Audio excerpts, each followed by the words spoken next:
The thoughts would come in rapid-fire succession before she had a chance to block them.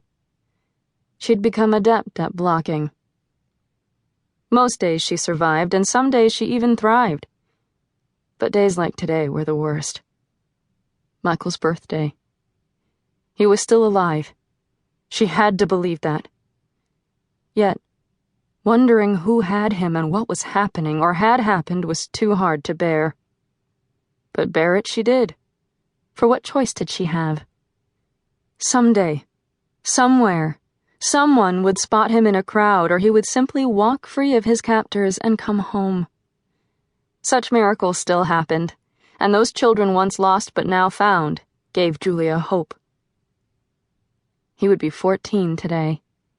No longer the wide-eyed little boy who hated baths and adored mud puddles.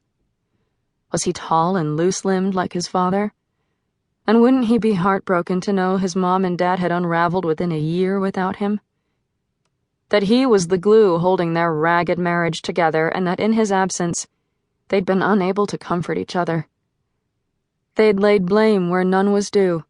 Such a stupid reaction to a heinous crime. The only person at fault was the evil being who'd snatched a happy little boy from a peaceful town where nothing bad ever happened. And yet, she felt responsible. Mikey was, after all, her child to guard and guide, and she'd failed in that essential role of motherhood. Dragging herself from beneath the ice-blue duvet, Julia reached first for the iPad on the nightstand.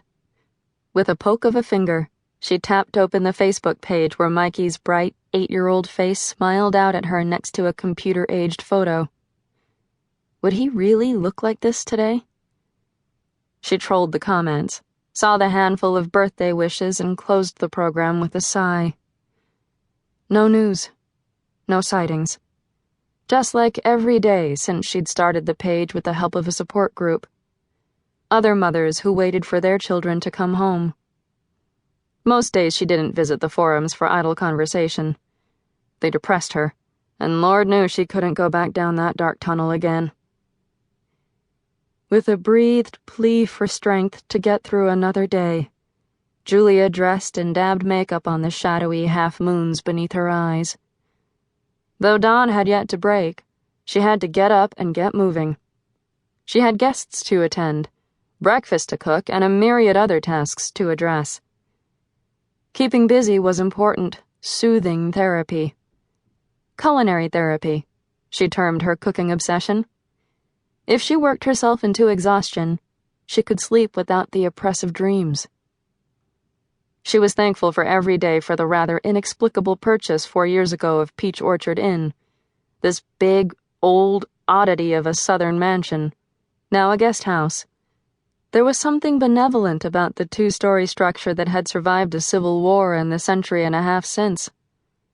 The day Valerie had dragged her out here, just to look, the house had wrapped itself around her like a warm hug.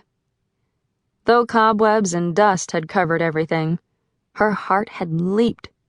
For the first time in months, years, she'd felt something other than despair.